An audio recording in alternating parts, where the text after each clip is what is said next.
ভাই,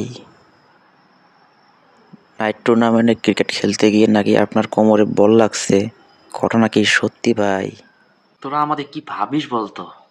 তোদের মতো কি মাখনের মতো বডি নাকি আমাদের রে?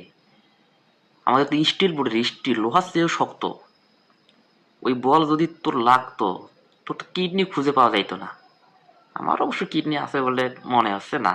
আমরা তো এর থেকে অনেক বেশি স্পিডে বল ফেস করতাম। শোয়েব আক্তার সাথে খেলতাম আমরা, বুঝছিস? বিশ্বাস হচ্ছে না তো?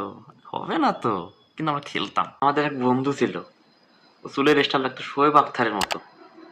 আমরা ওকে আদর করে শোয়েব আক্তার বলে ডাকতাম। ওর সাথে আমরা প্র্যাকটিস করতাম। যে গতিতে বল করতো, ওই বল যদি তোর লাগতো, কিন্তু মিনিমাম 20 দিন হাসপাতালে থাকতি। আমি অবশ্য মাত্র 4 দিন ছিলাম, এটা কোনো ব্যাপার না। তোরা সব কি লাইট ফাইট দিয়ে খেলিস, আমাদের সময় তো আমরা চাঁদের আলোয় নাইট টুর্নামেন্ট খেলতাম। 15 দিন টুর্নামেন্ট শুরু হইতো, খেলতে খেলতে মনে করিস অমাবস্যা রাতে গিয়ে আমরা ফাইনাল খেলতাম। এগুলো তো তোরা বিশ্বাস করবি না, বিশ্বাস করার কথাও না, কিন্তু আমরা আসলে এগুলো ভাই বাদ খেলতাম। দেন তো, ফাপড়বাজি ভাল লাগে না, বারবার এত ফাপড়বাজি।